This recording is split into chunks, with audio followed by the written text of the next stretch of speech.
నమస్కారం ACT news కు స్వాగతం నా పేరు రత్నమాల ముందుగా హెడ్లైన్స్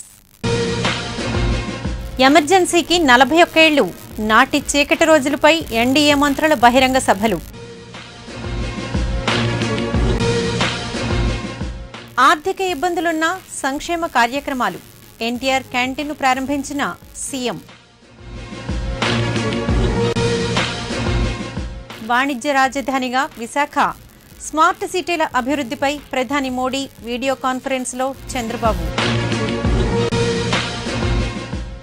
జెడ్పీ సర్వసభ్య సమావేశానికి అధికారుల డుమ్మా సీఈఓను నిలదీసిన ప్రజాప్రతినిధులు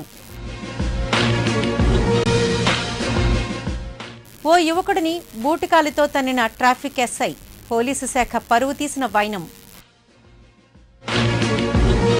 ఇక వార్తల డీటెయిల్స్ చూద్దాం కాంగ్రెస్ హయాంలో 1975 జూన్ 25న అప్పటి ప్రధానమంత్రి ఇందిరాగాంధీ దేశవ్యాప్తంగా ఎమర్జెన్సీని విధించారు. అత్యవసర పరిస్థితిని ప్రకటించి 41 సంవత్సరాలు పూర్తయిన సందర్భంగా ఆనాటి చీకటి రోజుల గురించి ప్రజలకు వివరించేందుకు ఎన్డీఏ మంత్రులు ప్రజాస్వామ్యాన్ని పరిరక్షించండి అనే నినాదంతో ఆదివారం దేశవ్యాప్తంగా పలుచోట్ల బహిరంగ సభలు నిర్వహించనున్నారు.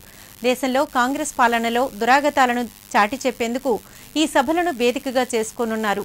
వచ్చే ఏడాది ఇందిరాగాంధీ శత జయంతి సందర్భంగా ఏడాది పొడవునా కార్యక్రమాలు నిర్వహించాలని కాంగ్రెస్ పార్టీ నిర్ణయించిన నేపథ్యంలో ఎన్డీఏ ఈ నిర్ణయం తీసుకుంది.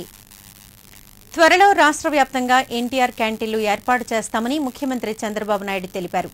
నవ్యాంధ్ర రాజధాని వెలగపూడిలో ఏర్పాటు చేసిన ఎన్టీఆర్ క్యాంటీన్ను రాష్ట్ర మంత్రులు చినరాజప్ప, నారాయణ, ప్రత్తిపాటి పుల్లారావు, పరిటాల సునీత, రావెల కిషోర్ బాబులతో కలిసి ప్రారంభించారు. అనంతరం చంద్రబాబు మాట్లాడుతూ ఆర్థిక ఇబ్బందుల్లో ఉన్న సంక్షేమ కార్యక్రమాలు కొనసాగిస్తున్నామని చెప్పారు. క్యాంటీన్లో 2 ఇడ్లీ 3 రూపాయలు, పొంగల్, ఉప్మా, పులిహోర, పెరుగన్నం 5 రూపాయల చొప్పున, సాంబార్ అన్నం 7 రూపాయలు, చపాతీ 4 రూపాయలుగా ధరలు నిర్ణయించారు. దేశంలోనే శరవేగంగా అభివృద్ధి చెందుతున్న విశాఖ నగరాన్ని వాణిజ్య రాజధానిగా తీర్చిదిద్దనున్నట్లు ముఖ్యమంత్రి చంద్రబాబు నాయుడు చెప్పారు. స్మార్ట్ సిటీల అభివృద్ధిపై ఢిల్లీలో ప్రధాని మోడీ నిర్వహించిన వీడియో కాన్ఫరెన్స్లో చంద్రబాబు మాట్లాడారు. విశాఖ స్మార్ట్ సిటీ ప్రాజెక్టుల ప్రారంభోత్సవానికి నగరానికి విచ్చేసిన ముఖ్యమంత్రి ముందుగా జీవీఎంసీ ప్రధాన కార్యాలయంలో అధికారులు ఏర్పాటు చేసిన ఫోటో ఎగ్జిబిషన్ను తిలకించి జీవీఎంసీ ఈ కార్యాలయం, కమాండ్ కంట్రోల్ కేంద్రం, వీడియో హాల్ను ప్రారంభించారు. అనంతరం ప్రధాని మోడీ నిర్వహించిన వీడియో కాన్ఫరెన్స్లో చంద్రబాబు మాట్లాడారు. నగరంలో చేపట్టిన స్మార్ట్ సిటీ ప్రాజెక్టుల వివరాలు తెలిపారు. కార్యక్రమంలో మంత్రులు అయ్యన్న పాత్రుడు, గంటా శ్రీనివాసరావు, పలువురు ఎమ్మెల్యేలు, అధికారులు పాల్గొన్నారు. Distinguished audience in this video conference and friends, I am very happy Honorable PM has given a call for smart cities for sustainable development. Now all cities we are competing with each other. This is a very good sign. I am confident in the near future in India there will be so many smart cities. Sir, you know very well Visakhapatnam 18 months back we had Hudhud cyclone, very severely damaged. You also came and also you have seen. Today, sir, with proud I am saying we are moving forward. We are progressing very well. Recently, when you visited America, you had an understanding with American government for smart cities. One is Visakhapatnam. I am thanking you, sir, in this regard. Now, sir, we are working clean commerce capital. This is Visakhapatnam on East Coast. We are working in a big way. Things are moving very positively. Sir, one thing I can say, after Hudhud cyclone, we are able to erect nearly 94,000 LED bulbs. 100% we have achieved. This is the history, sir. We have done that. Now, sir, we are having monitoring on and off, and also any failure we can monitor from control room. జిల్లా ప్రజా పరిషత్ సమావేశ మందిరంలో సర్వసభ్య సమావేశం జరిగింది. MP, ఎమ్మెల్యేలు, ఎమ్మెల్సీలు, జెడ్పీటీసీలు పాల్గొన్న ఈ కీలక సమావేశానికి ప్రారంభంలో కలెక్టర్, జేసీలు డుమ్మా కొట్టారు. జిల్లా ప్రజా పరిషత్ చైర్పర్సన్ లాలం భవానీ, ముఖ్య కార్యనిర్వహణాధికారి ఆర్ జయప్రకాష్ నారాయణల సమక్షంలో సమావేశం ప్రారంభమైంది. ఎమ్మెల్సీ ఎంవీవీఎస్ మూర్తి మైక్ అందుకుని కలెక్టర్, జేసీల గైర్హాజరుపై నిలదీశారు. కొద్ది క్షణాల్లో కలెక్టర్ హాజరవుతారని జెడ్పీ సీఈఓ సరిచెప్పే ప్రయత్నం చేశారు. దీన్ని అనకాపల్లి ఎంపీ ముత్తంశెట్టి శ్రీనివాసరావు ఖండించారు. జెడ్పీ సర్వసభ్య సమావేశానికి కలెక్టర్ లేదా జేసీ హాజరు కావాలన్నది రాజ్యాంగ నిబంధన అని, అది సభ్యుల హక్కు కూడా అని స్పష్టం చేశారు. 3 నెలలకోసారి నిర్వహించే సమావేశాలు అధికారులు లేకుండా జరపడం సమంజసమా అని నిలదీశారు. అధికారులకు హాజరయ్యే తీరిక లేకపోతే సమావేశాలను వాయిదా వేయాలి కదా అని ప్రశ్నించారు. సమాధానం చెప్పలేక జెడ్పీ సీఈఓ నీళ్లు నమిలారు.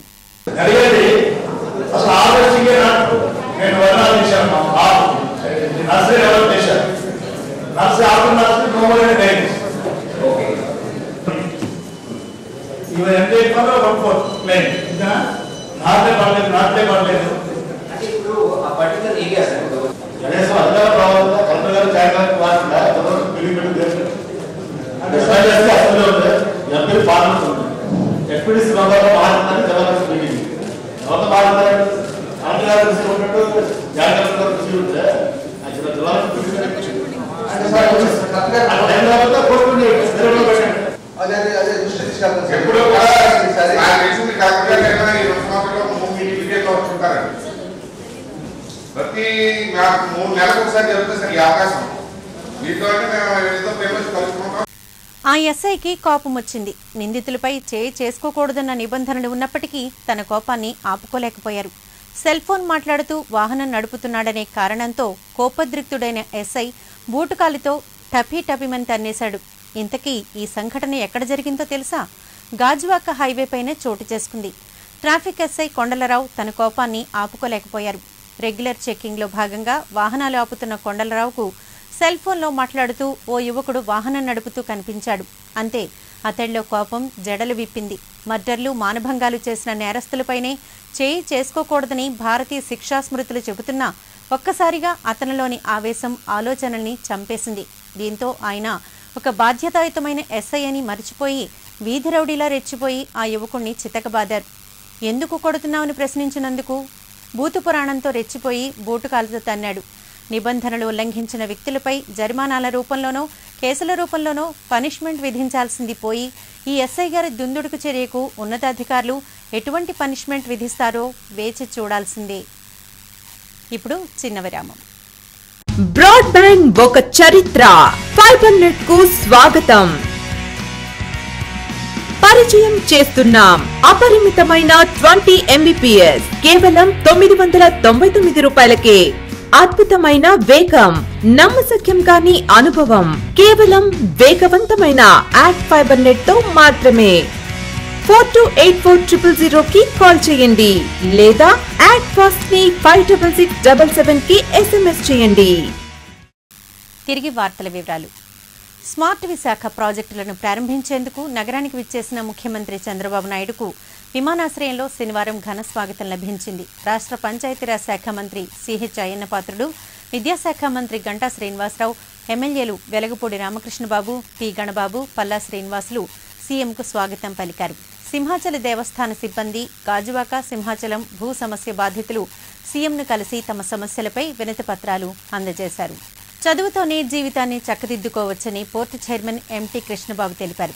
సెయింట్ ఆంథనీ పాఠశాలలో ప్రభుత్వ ఎయిడెడ్ పాఠశాలల విద్యార్థులకు పోర్ట్ సిఎస్ఆర్ కార్యక్రమంలో భాగంగా నోట్ పుస్తకాలు పంపిణీ చేశారు. ఈ సందర్భంగా ఆయన మాట్లాడుతూ పోర్టు పరిసర ప్రాంతాల్లో చదువుకుంటున్న సుమారు 30 పాఠశాలల విద్యార్థులకు నోట్ పుస్తకాలు పంపిణీ చేసినట్లు చెప్పారు. పేదరికం చదువుకు అవరోధం కారాదని, మనసున్న మహారాజులు చదువుకోవాలన్న తపన ఉన్న పేద విద్యార్థులకు అండగా నిలవాలని కోరారు. పేద విద్యార్థులు నోట్బుక్స్ ప్రాపర్గా కొనుక్కోలేకపోవడం, దాంతో కొంత ప్రాక్టీస్ చేయడం ఇదంతా కూడా ఇబ్బంది అవుతుందని టీచర్స్ దృష్టికి తీసుకొచ్చినప్పుడు ఈ కార్యక్రమం టేకప్ చేశాం. దీంతో పాటు అలాగే వైద్యం, స్కిల్ డెవలప్మెంట్ ప్రోగ్రామ్స్ కూడా కండక్ట్ చేస్తున్నాం. ఈ సంవత్సరం సుమారు 23 స్కూల్స్లో 4500 మంది స్టూడెంట్స్కి సుమారు 57,000 పుస్తకాలు డిస్ట్రిబ్యూట్ చేయడం చాలా సంతోషంగా ఉంది. డెఫినెట్లీ ఇక్కడ మన సెయింట్ ఆంథోనీలో అల్యూమిని అసోసియేషన్ కూడా చాలా బాగా ఇంట్రెస్ట్ తీసుకుని వాళ్ళ పిల్లలు ఈ స్కూల్లో తర్వాత చదువుతున్న బ్యాచెస్ వాళ్ళు కూడా చాలా బాగా చదవాలి, వాళ్ళ జీవితంలో బాగా అభివృద్ధి చెందాలనే ఉద్దేశంతో వాళ్ళు కూడా చాలా ఎంకరేజ్ చేస్తూ వాళ్ళు కూడా ఖర్చు పెట్టి చాలా మంచి కార్యక్రమాలు చేస్తున్నారు. వాళ్ళను కూడా మనస్ఫూర్తిగా అభినందిస్తున్నాను. దేశంలో అధిక ఆదాయాన్ని సమకూర్చే శాఖల్లో రైల్వే మొదటిది.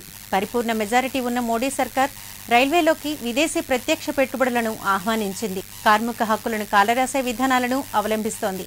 కేంద్రం యొక్క ఈ వైఖరి పట్ల రైల్వే ఉద్యోగ కార్మిక సంఘాలు గుర్రుగా ఉన్నాయి.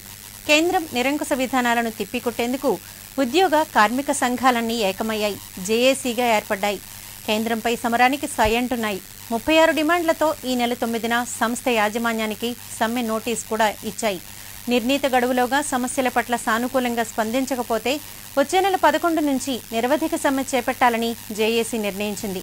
అందులో భాగంగా జేఏసీ సభ్యులు జీవీఎంసీ గాంధీ పార్క్లో ధర్నా చేపట్టారు. ఈ సందర్భంగా national joint council of action Visakha chapter chairman Tammineni Narasingarao, convener PJJ Rajulu మాట్లాడారు. రైల్వే ఉద్యోగులు కార్మికుల సమస్యల పట్ల మోడీ సర్కార్ సానుకూలంగా స్పందించాలని, లేకుంటే ఆందోళనను తీవ్రతరం చేస్తామని హెచ్చరించారు. మొత్తం దేశం మొత్తంగా నేషనల్ స్థాయిలో లీడర్స్ అందరూ కూడా ఒకే స్టేజ్ పై వచ్చారు. మరి మొత్తం నేషనల్ స్థాయిలో లీడర్స్ అందరూ ప్రైమ్ మినిస్టర్ కలవడం అని జరిగాయి, కానీ వాళ్ళు కూడా స్పందించలేదు.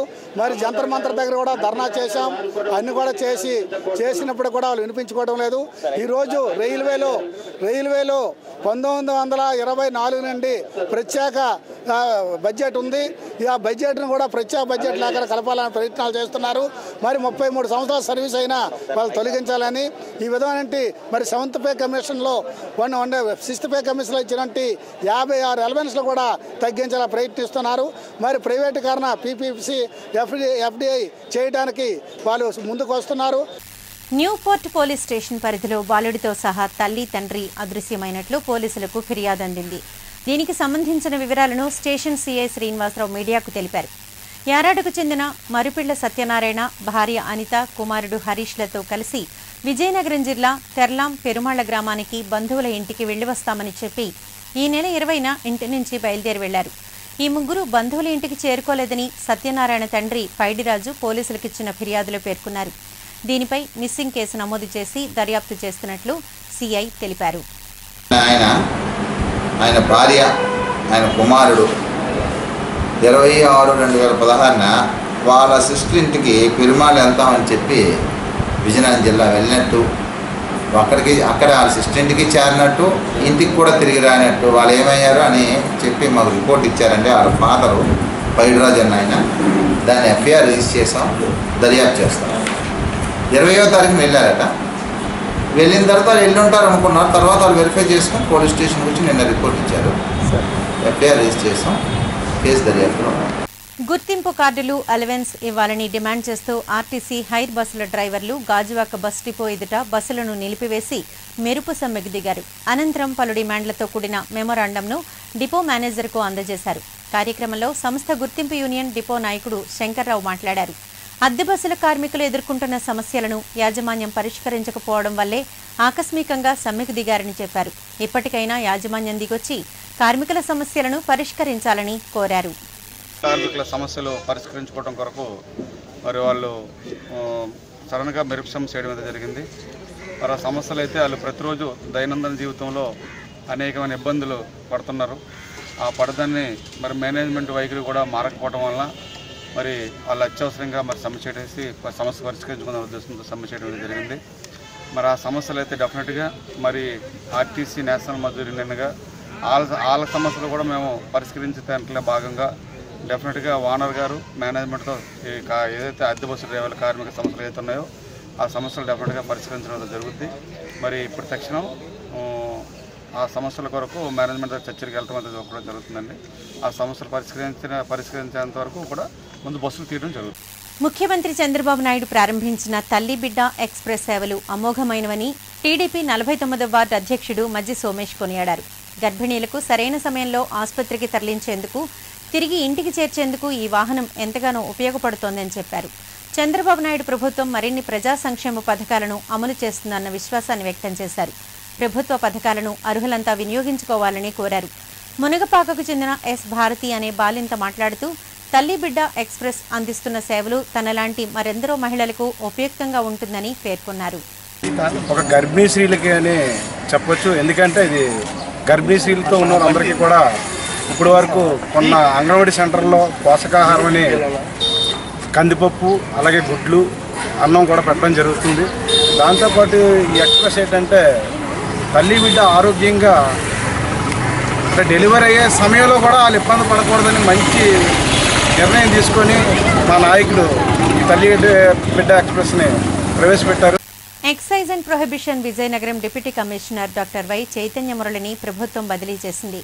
అయితే ఇంకా ఎక్కడా అతనికి పోస్టింగ్ ఇవ్వలేదు. దీన్ని దళిత ప్రజా సంఘాలు ఖండిస్తున్నాయి. ఈ మేరకు డాబా గార్డెన్స్ బీజేఎఫ్ ప్రెస్ క్లబ్లో మీడియా సమావేశం ఏర్పాటు చేశాయి. ఈ సందర్భంగా దళిత సంఘాల ప్రతినిధులు మాట్లాడుతూ నిజాయితీపరుడైన చైతన్య మురళిని తరచూ ప్రభుత్వం అన్యాయంగా బదిలీ చేయడం, వెంటనే పోస్టింగ్ ఇవ్వకపోవడం వంటి చర్యలకు పాల్పడడం సరికాదన్నారు. తక్షణమే అతని బదిలీని నిలిపివేసి ఉన్న చోటే విధుల్లో కొనసాగించాలని డిమాండ్ చేశారు.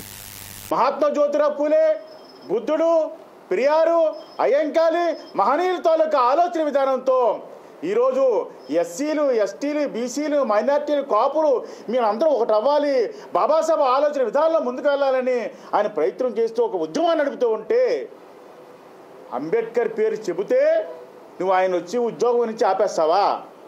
ట్రాన్స్ఫర్లు చేస్తావా? ఏమిటండి అన్యాయం? నిజాయితీ అధికారులు నీకు అవసరం కావాలంటున్నావు.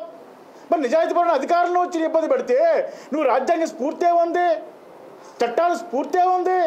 కాబట్టి ఓ మిత్రులారా, కాపు లేదు, బీసీ లేదు, ఎస్సీ, ఎస్టీ, బీసీ మైన అందరూ కలిసి చైతన్య మురళి గారికి ఏదైతే ప్రాంతంలో ఉద్యోగం ఉందో ఆ ప్రాంతంలో ఉద్యోగించే వారు కూడా ప్రతి ఒక్కరూ కూడా ముందు నడవాలి. రంజాన్ మాసం సందర్భంగా పశ్చిమ నియోజకవర్గం ముస్లింలకు స్థానిక ఎమ్మెల్యే గణబాబు ఆయన నివాసంలో ఇఫ్తార్ విందు ఏర్పాటు చేశారు.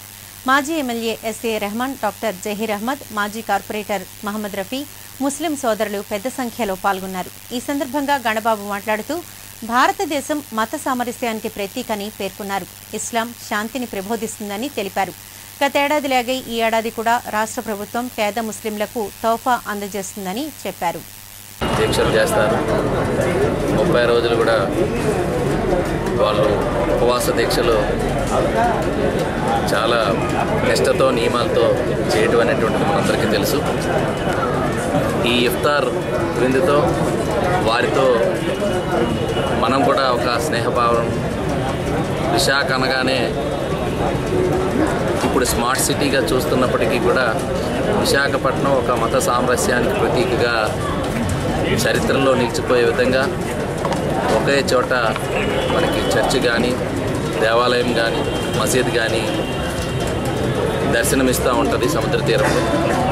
ఆ రకంగా చరిత్రలో మనం చూస్తే ముస్లిం సోదరులు కానీ, హిందువులు కానీ అందరూ కూడా కలిసి అన్ని వేడుకలు జరుపుకునేటువంటి ఆనవాయితీ సంప్రదాయం ఉన్నటువంటి ప్రాంతం మన విశాఖపట్నం. అట్లాంటి ప్రాంతంలో మనందరం కూడా ఒక సోదరభావంతో ఎక్కడా కూడా ఏ రోజు కూడా ఒక్క చిన్న అవకాశం కూడా ఇవ్వకుండా మనం అందరికీ ఆదర్శంగా నిలుస్తున్నటువంటి ప్రాంతం ఇది. ఆరోగ్యం మహాభాగ్యం, కానీ ప్రస్తుత పోటీ ప్రపంచంలో దానిపై శ్రద్ధ కనపరిచేవారు తగ్గిపోతున్నారు. ఈ నేపథ్యంలో పోషకాలున్న ఆహార పదార్థాలను వినియోగదారులకు అందించే స్టార్టప్ కంపెనీ ఈజీ ఆన్లైన్ మార్ట్.comను అందుబాటులోకి తీసుకొచ్చింది. సినీ నటి జయసుధ నగరంలోని ఓ హోటల్లో దీన్ని ప్రారంభించారు. ఈ సందర్భంగా ఆమె మాట్లాడుతూ ఆరోగ్యాన్ని నిర్లక్ష్యం చేయడం ఎంతమాత్రం తగదన్నారు. ఆరోగ్య పరిరక్షణకు దోహదపడే శ్రేష్టమైన ఆహార పదార్థాలను వినియోగదారులకు అందించేందుకు ఏర్పాటు చేసిన ఈజీ ఆన్లైన్ మార్ట్కు ఆదరణ లభిస్తుందన్న ఆశాభావం వ్యక్తం చేశారు. ఇది చాలా నిజంగా మనకందరికీ ఎంతో ఉపయోగపడేది. అండ్ డెఫినెట్గా దీనివల్ల like you said rural semi అర్బన్లో ఉండే వాళ్ళకి చాలా వరకు ఉపయోగపడుతుంది. ప్రతి పిల్లలకి ఇవి ఎట్లా అంటే కొంతమందికి ఎలా సెల్ వాడాలని అంటే నాలాంటి వాళ్ళు మేము ఓన్లీ మాట్లాడడానికే చెప్పారు కదా ఇంతకుముందు, దాని తప్ప పెద్దగా దాన్ని ఉపయోగించేవాళ్ళు కాదు. కానీ ఇప్పుడు అవన్నీ కూడా చూస్తున్నాం కాబట్టి పిల్లలందరికీ ఈ రోజుల్లో అంత ఇదే ప్రపంచం కాబట్టి టెక్నాలజీ అంత ఇంప్రూవ్ అయిపోయింది. The other part of this novel idea is to supply day-to-day commodities via e-space in a language easily understood, who gives to his spouse the freedom to follow her dreams. It is even rarer that such a man projects prominently his wife's contribution and is genuinely happy and proud in her success. GVMC 49వ ward పరిధి ప్రకాష్ నగర్లో వేంచేసి ఉన్న శ్రీ పద్మావతి సమేత వెంకటేశ్వర స్వామి ఆలయ ప్రథమ వార్షికోత్సవ వేడుకలకు పశ్చిమ ఎమ్మెల్యే పి గణబాబు హాజరయ్యారు. ఆలయంలో స్వామివారికి ప్రత్యేక పూజలు నిర్వహించారు. అనంతరం అన్న సమారాధన కార్యక్రమాన్ని ప్రారంభించారు. ఈ సందర్భంగా గణబాబు మాట్లాడుతూ గ్రామస్తులంతా కలిసి ఆలయ వార్షికోత్సవాన్ని ఘనంగా నిర్వహిస్తుండటం అభినందనీయమన్నారు. ప్రజలపై ఉండాలని చెప్పి ఇక్కడ నిర్మించుకున్నట్టు ఈ ఆలయం ప్రతి దినదిన ప్రవర్తమానం ప్రతి ఒక్కరికి సుఖ సంతోషాలు వస్తుంది. ఆ రకంగా సమాజానికి ఉపయోగపడేటువంటి కార్యక్రమాలతో ప్రజలందరూ కూడా సురక్షితంగా ఉండాలని చెప్పి మా పెద్దలందరూ కూడా ఇప్పుడు ప్రధాన కార్యక్రమం కూడా ఇదంతా కూడా చక్కగా జరగాలని చెప్పి తెలుసుకుంటున్నాం. శ్రీకాళహస్తీశ్వర ప్రచార రథం సింహాచలేశుని సన్నిధికి చేరుకుంది. 15 రోజుల ప్రచారంలో భాగంగా శ్రీకాళహస్తీశ్వరుడు సింహాచలంలో భక్తులకు దర్శన భాగ్యం కల్పించారు. శనివారం కావడంతో అప్పన్న స్వామిని దర్శించుకునేందుకు వచ్చిన భక్తులంతా రథంలో ఆసీనులై ఉన్న భోళాశంకరునికి ప్రత్యేక పూజలు నిర్వహించారు. అనంతరం తీర్థ ప్రసాదాలు స్వీకరించారు. ప్రచార రథం 2 months తిరుగుతున్నది. ఈ గత 2వ బ్యాచ్ అది 15 రోజులు మేము టూర్ చేస్తున్నాము. ఇక్కడికి వచ్చి నుంచాము. ధర్మ ప్రచార రథం పేదవాళ్ళు, చిన్నవాళ్ళు, పెద్దవాళ్ళు, రాలేని వాళ్ళు స్వామివారి దర్శనం చేసుకొని ఆయన కరుణాకుటని ప్రార్థిస్తూ ఈ స్వామి రథాన్ని తిప్పుతున్నాం. ఇక్కడ సింహాచలం ఎన్ని రోజులు పడి ఉంటుందండి? సింహాచలం లేదు, స్టే ఇచ్చారు అంతే. రథం ఇక్కడే ఉంటుంది, స్టేలో ఉంటుంది. నెక్స్ట్ బ్యాచ్ వచ్చి రథాన్ని పికప్ చేసుకుంటాం. ఓకే. 2 months ఈ తూర్పు గోదావరి, ఈస్ట్ గోదావరి ఈ మొత్తం తిరిగి ఇక్కడి నుంచి పక్కన వేరే డిస్ట్రిక్ట్ అటు పంపిస్తాం. అక్కడ ఎప్పుడు బయలుదేరింది సార్ అక్కడ శ్రీకాళహస్తి నుంచి? 2 months బ్యాక్ 1వ తారీఖు నుంచి. స్కేటర్లలో నైపుణ్యాన్ని వెలికితీసే శిక్షణా తరగతులు శివాజీ పార్క్ స్కేటింగ్ రింగ్తో ప్రారంభమయ్యాయి. ఆ వివరాలను ఆర్టిస్టిక్ స్కేటింగ్ ప్రీమియర్ లీగ్ నిర్వాహకులు రవికుమార్, మహేంద్ర టెటెడ్లు విజేఎఫ్ ప్రెస్ క్లబ్లో మీడియాకు తెలిపారు. విశాఖను స్కేటింగ్ హబ్గా తీర్చిదిద్దేందుకు కృషి జరుగుతోందని తెలిపారు. ఆ దిశగా నగర స్కేటర్లను జాతీయ, అంతర్జాతీయ స్థాయి స్కేటర్లుగా తయారు చేసే లక్ష్యంతో ఆర్టిస్టిక్ స్కేటింగ్ ప్రీమియర్ లీగ్ పోటీలను నిర్వహిస్తున్నట్లు చెప్పారు. 4 కోచ్ల పర్యవేక్షణలో 4 బృందాలు స్కేటర్లకు ప్రత్యేక శిక్షణను ఇవ్వనున్నాయని పేర్కొన్నారు. స్కేటింగ్కి చాలా పేరొందిన డిస్ట్రిక్ట్ ఇది. గత 30 సంవత్సరాలుగా మనం ఛాంపియన్షిప్ కొడుతూనే వస్తున్నాం. ఆంధ్రప్రదేశ్ డివైడ్ అయిన తర్వాత కూడా మనమే ఛాంపియన్స్, ఓవరాల్ ఛాంపియన్స్ మనమే. స్కేటింగ్ని ప్రమోట్ చేయడానికి, ఇందులోని వాళ్ళ ప్రజెంటేషన్ స్కిల్స్ పెంచడానికి ఇంటర్నేషనల్ స్కేటర్స్ మరియు జూనియర్ స్కేటర్స్ ఇద్దరూ కలిపి ఒకే గ్రౌండ్లో నించొని కాంపిటీషన్లో పార్టిసిపేట్ చేయడానికి ఇది ఒక మంచి ప్లాట్ఫామ్గా మేము ఈ skating association premier league, artistic skating premier లీగ్ని మేము ఈరోజు ఇనాగ్రేట్ చేస్తున్నాం. ఇందులోని 72 పార్టిసిపెంట్స్ ఉన్నారండి. ఒక టీంలో 18 పార్టిసిపెంట్స్, అలా 4 టీంలు ఉన్నాయి. ఒక్కొక్క టీంకి ఒక కోచ్ ఇన్ఛార్జ్గా ఇచ్చి ప్రతి టీంని ఒక క్యాప్టెన్, ఇంటర్నేషనల్ స్కేటర్ ఎవరైతే ఉన్నారో వాళ్ళు క్యాప్టెన్షిప్ చేసి ఈ పోటీలో పాల్గొంటున్నారు. ఇంటర్నేషనల్ స్కేటర్స్ అరౌండ్ 10 నుంచి 12 మంది ఇదే రింక్లో ఉన్నారండి. అరౌండ్ 70 మంది నేషనల్ స్కేటర్స్ పార్టిసిపేట్ కూడా చేస్తున్నారు. విజయవాడ నుంచి, తర్వాత వేరే డిస్ట్రిక్ట్స్ నుంచి స్కేటర్స్ వచ్చారు. 25 జూన్ నుంచి 14 ఆగస్టు వరకు ఈ స్కేటింగ్ కాంపిటీషన్స్ జరుగుతాయి. ముందు 21 సెషన్స్ ట్రైనింగ్ సెషన్స్ ఉంటాయి. తర్వాత కాంపిటీషన్ 7 కాంపిటీషన్ అంటే 7 కాంపిటీషన్ రోజులు ఉంటాయండి. అందులో కాంపిటీషన్ తర్వాత ప్రైజ్ డిస్ట్రిబ్యూషన్స్ ఇవన్నీ ఉంటాయి. వార్తలు ముగించే ముందు హెడ్లైన్స్ మరోసారి. ఎమర్జెన్సీకి 41 ఏళ్లు, నాటి చీకటి రోజులపై ఎన్డీఏ మంత్రుల బహిరంగ సభలు. ఆర్థిక ఇబ్బందులున్న సంక్షేమ కార్యక్రమాలు, ఎన్టీఆర్ క్యాంటీన్ను ప్రారంభించిన సీఎం. వాణిజ్య రాజధానిగా విశాఖ, స్మార్ట్ సిటీల అభివృద్ధిపై ప్రధాని మోడీ వీడియో కాన్ఫరెన్స్లో చంద్రబాబు. జెడ్పీ సర్వసభ్య సమావేశానికి అధికారుల డుమ్మా, సీఈఓను నిలదీసిన ప్రజాప్రతినిధులు. ఓ యువకుడిని బూటికాలితో తన్నిన ట్రాఫిక్ ఎస్ఐ, పోలీసు శాఖ పరువు తీసిన వైనం. వార్తలు ఇంతటితో సమాప్తం. నమస్కారం.